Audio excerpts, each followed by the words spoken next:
All inclusive on the Strip. United has added a couch to their planes. More all inclusives at Hyatt. All of that coming up right now on MTM Travel, the travel show. Now you get to put your face where people fart.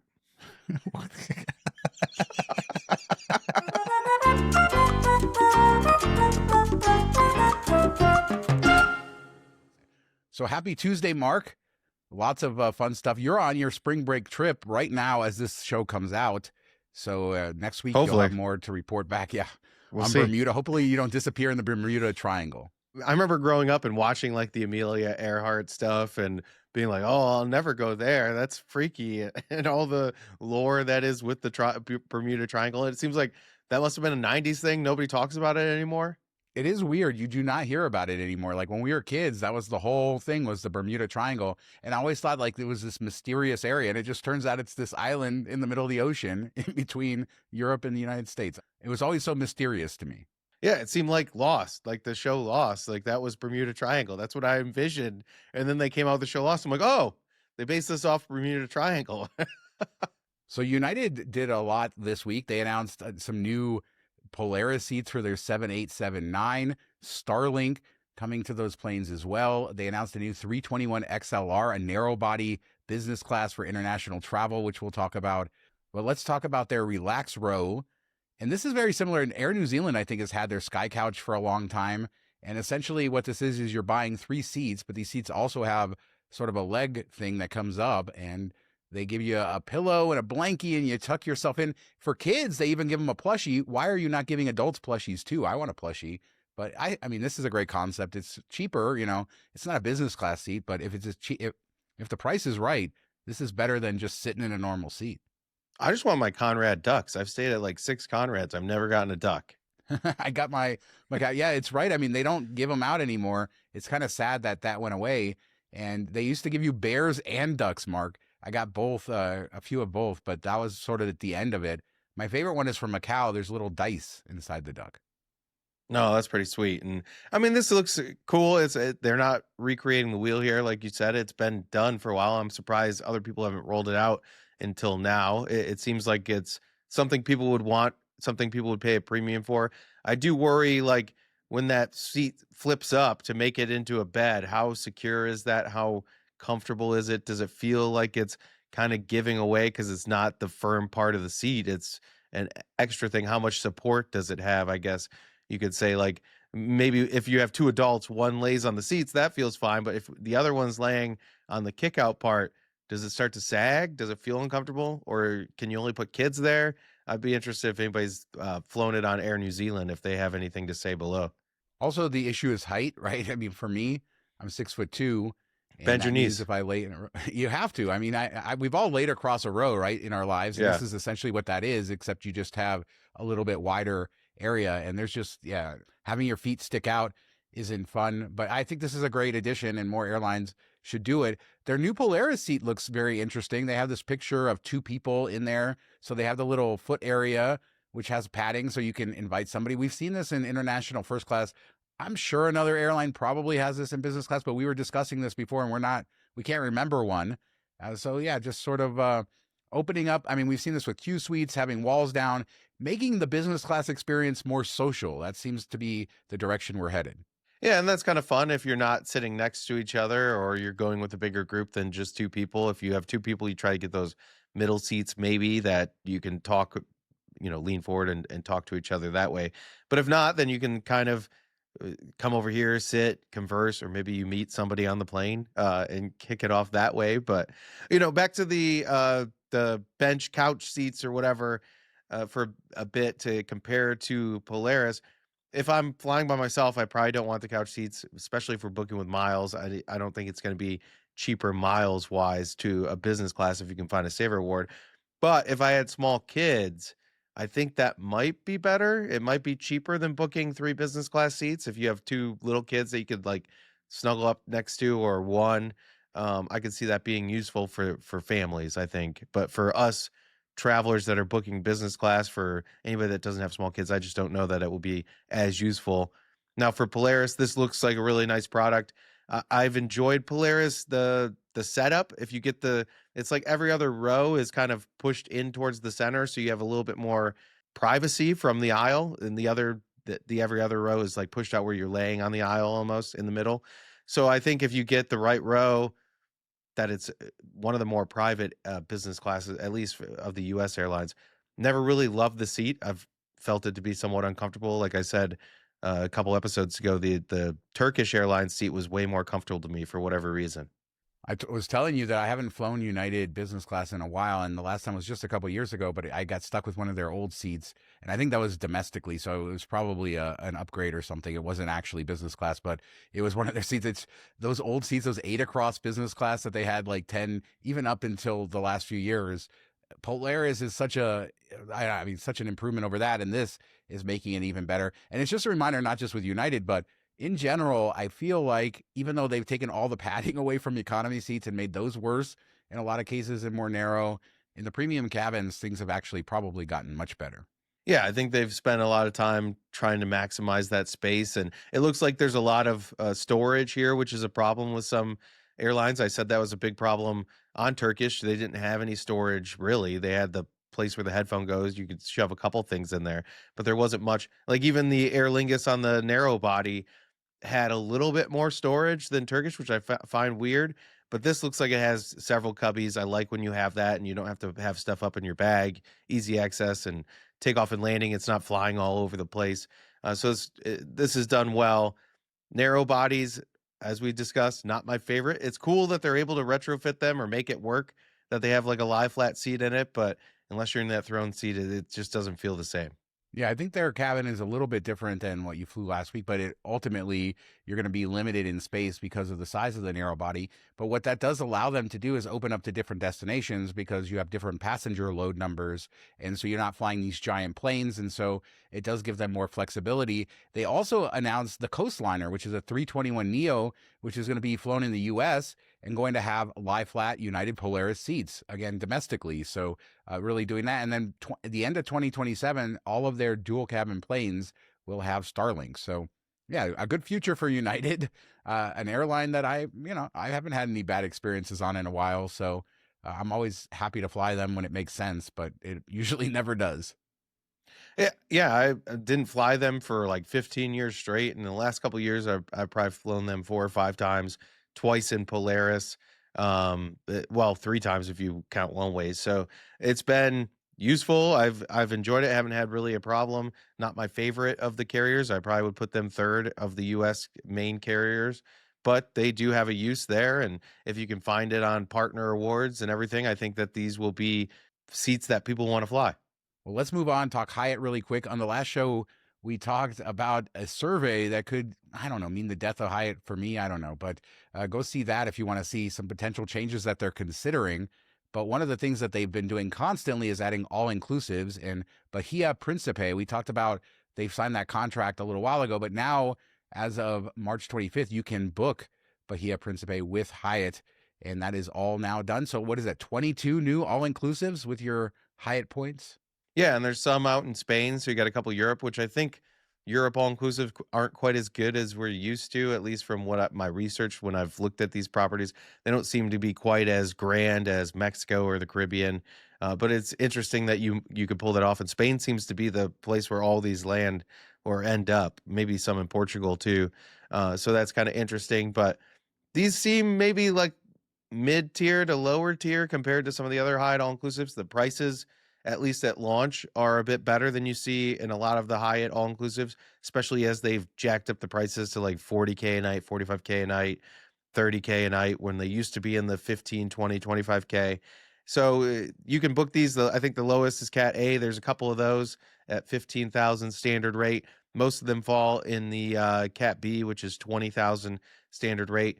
All those prices will probably be going up coming April. Maybe they will be bumped up or down categories at that time too.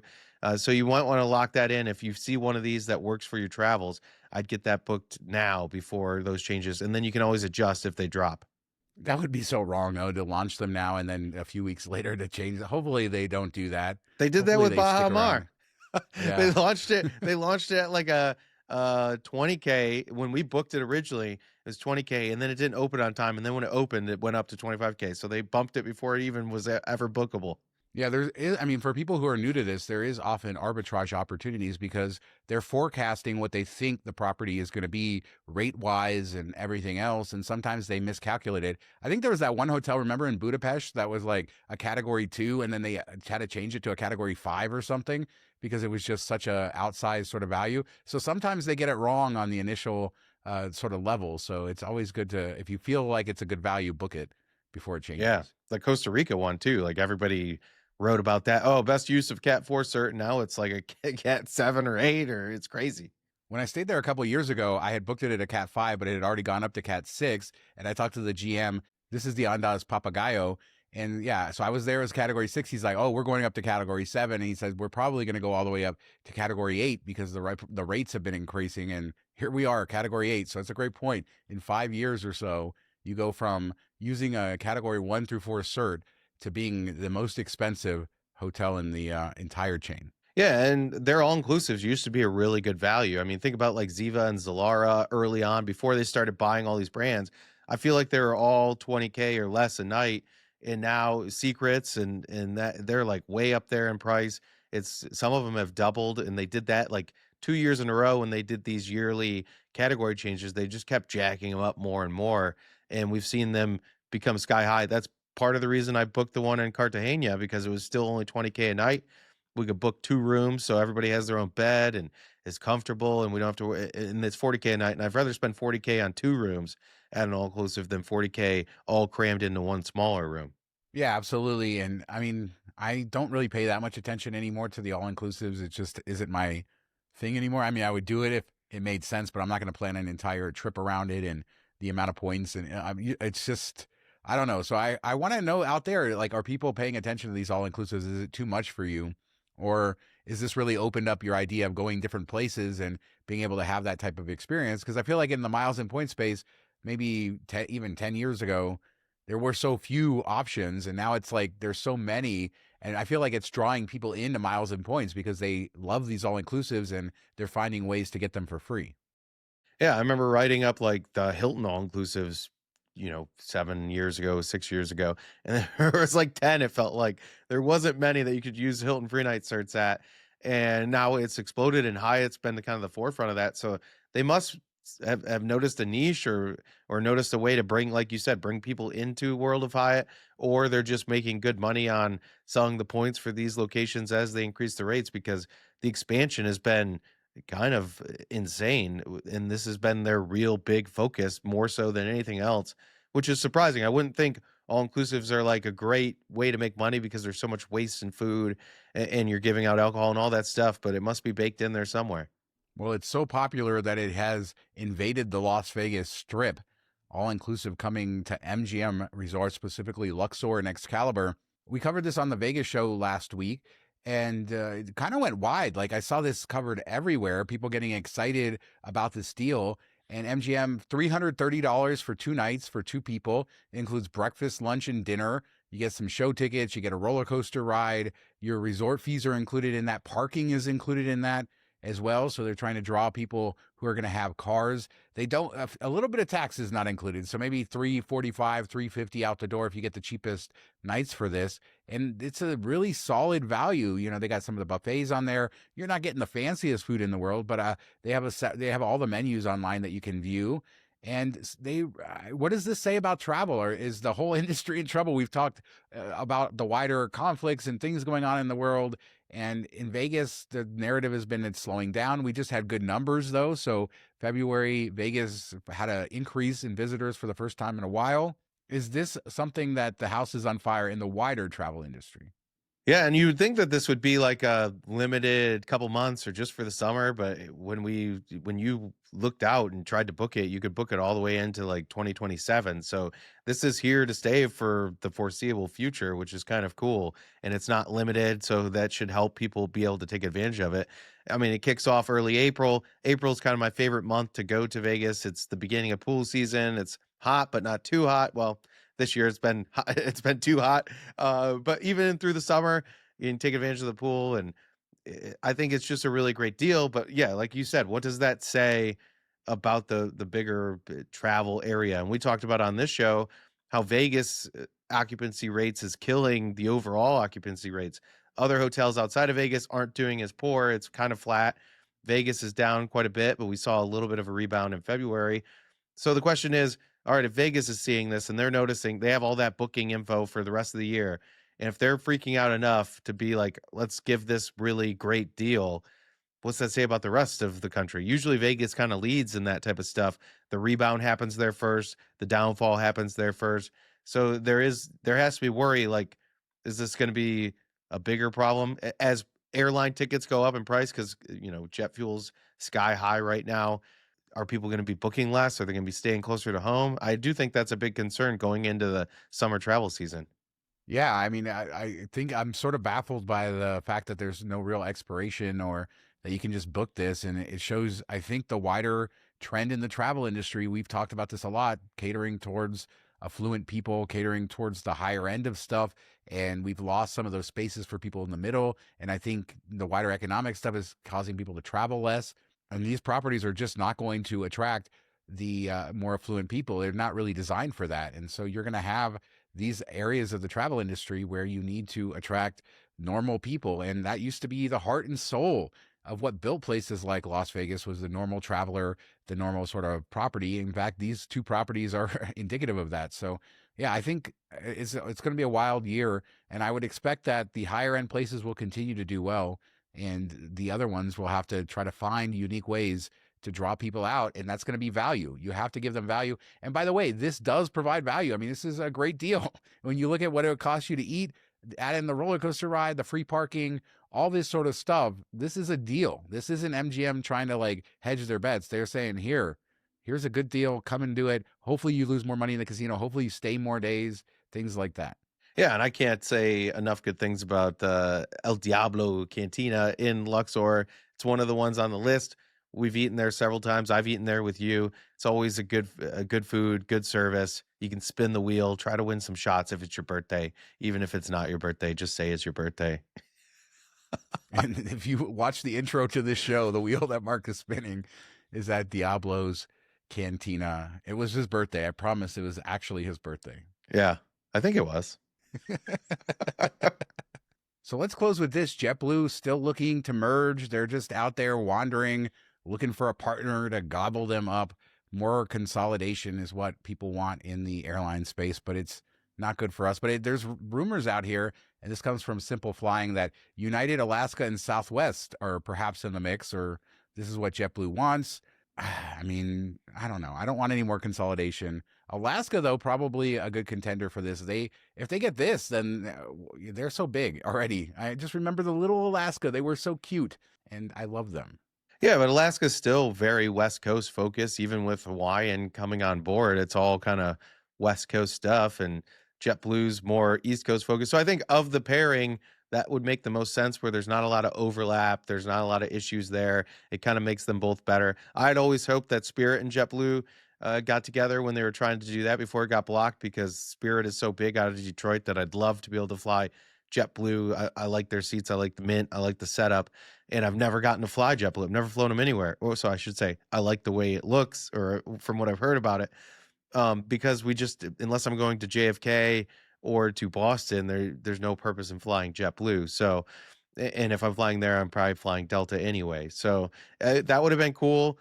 A lot of people think United has the in here because they already have like their code share partnership and stuff like that. And I mean, we don't need more United. I don't want that. I think if Alaska did it, okay. If Southwest did it, it would make it worse. So I don't want Southwest to get it. So it's Alaska or nothing for me. I mean, it would be good. I mean, Alaska is very weak on the East Coast, as you point out. And even as they've expanded with airlines like Virgin and Hawaiian, that still sort of keeps them skewed towards the West Coast. And this, I mean, Boston, JFK, and then also Fort Lauderdale is a huge hub for JetBlue. So that is a solid foundation there. And then also could expand their presence in LA, because that's another huge hub for JetBlue. I fly them every once in a while, usually down to Florida, because they have Orlando flights and South Florida flights from Vegas. And I'm still burning my several 100,000 Amazon points that I got from shopping on Amazon years ago. Yeah, it's still crazy that was a promo. And then it was only when you were flying JetBlue, which was a little bit weird, but It was just nuts that they were giving away that many miles for buying things on think about it, like, you can't get anything on Amazon, period, much less getting what was it, like 3 miles per dollar? Yeah, and it wasn't when you were flying JetBlue. It started at the beginning. You just went to this special website and clicked Yeah. through, and I had my reselling business at its height. So I was buying a lot of stuff and reselling it and doing things. And then they changed it to where you had to do it on planes. And I remember having like a whole session one time on a JetBlue plane, like an hour of buying frenzy just to get my 3 points per dollar. And I racked up quite a lot, and I'm still burning them off. But yeah, I've flown. I do want to fly that new JetBlue Mint. That is a great looking product, especially we talk about narrow bodies and good or bad, but that one looks pretty good. Yeah, I do remember when Shawn used to have, like, really good deals, he'd have me buy him stuff because it was, like, capacity limited. So I'd buy stuff, ship it to him, and he'd just give me the reimbursement for it. And there's one that was, like, a trunk of Disney princess dresses or whatever, and I got it for my daughter. She was, like, 3 or 4 at the time. They were so crappy and looked so cheap. She looked like she was working the streets in them. Oh my god. I got stuck with some of those. I got some more in the garage if you. Oh my gosh. So one last thing before we close, I have I'm got my first flight on Sun Country coming up in a few weeks, so I'm excited to add a new airline. That's the only low cost carrier I think I haven't flown, and I was really pissed off because we have a Minneapolis meetup for the Diamond Group. That's why I'm going there, and I got a Delta award to go out direct flight. I don't want to connect or anything, so that was good. But on the way back, the Delta timing was bad, so I did the Sun Country, and I used my Capital One credit to book the flight. And of course, the price of the ticket's a little bit more on Capital One Travel than it is directly through Sun Country. And I just, okay, I'm going to eat it because I'm using a credit. And I knew they were going to get me on the bag because I need one carry on bag that I have to pay for. And I was like, I told Jasmine, I was like, if you book it through the online travel agency, when I try to go add the bag on their site, it's going to be more than if I just booked it through them. The bag was $36. When I did it the other way, it was $50. So I got nailed both ways, but I guess I got to use my credit.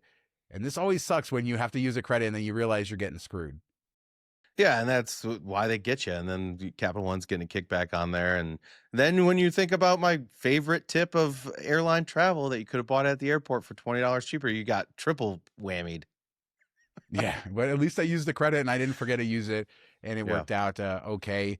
And get to try a new airline, Sun Country. So I'm excited about that. I do wish, again, I was using a credit. I wish that I could pay for the bags through Capital One Travel. Come on, add that. At least that way I could use my credit for that portion and I didn't have to pay cash. But yeah, Delta, I haven't flown them in a while. So it should be nice to go into the nice, sexy red, you know. I don't know. I like Delta. You get to fly them all the time. It's like Yeah. special for me to fly them. I do. I love Delta. I wish their prices were a bit better. I mean, there was that sale last week with Asia and stuff. You could get Delta One for I think like 90K, 100K, something like that if you have a credit card. So there are still a couple little sweet spots in there for international, but for the most part, it's rough. So I don't love that. But I guess we could update Azor's airline. I did finally get that credit back, which I had booked through Capital One Travel because they switched me from a Thursday night flight to a Friday flight, which wasn't going to work. And we talked about what I rebooked going through Morocco into Lisbon. So I did use my credit to book Azor's airline again. Yes, I'm a sucker for punishment, I guess. But I'm flying Azores from Lisbon, and then I do a stop over there for a couple nights to hang out with everybody, and then I fly on to Boston in the morning. So I will get to fly them and see what it's like doing it in economy because the prices were higher than when I booked the original flight out. But I burned my $300 credit, ended up having to pay like $150 on top of that for those two flights. So not too bad overall. So next week on this show, Mark will tell us all about Bermuda. And I really hope you enjoy that pink sand, man. I got to get back there. I just love that pink sand. But let us know what you guys think about anything we talked about today. United's products. Are you excited for all the future of what United is bringing to their planes? All inclusive in Vegas. Does that mean the wider economy is crazy? Hyatt, are you still booking all of their new all inclusives? Leave a comment. We do 2 shows a week. On Thursday, we'll be back with our Miles and Points show, all the latest happenings in the world of credit cards, miles, points, how to maximize this stuff. We'll see you then. Have a good week, everybody.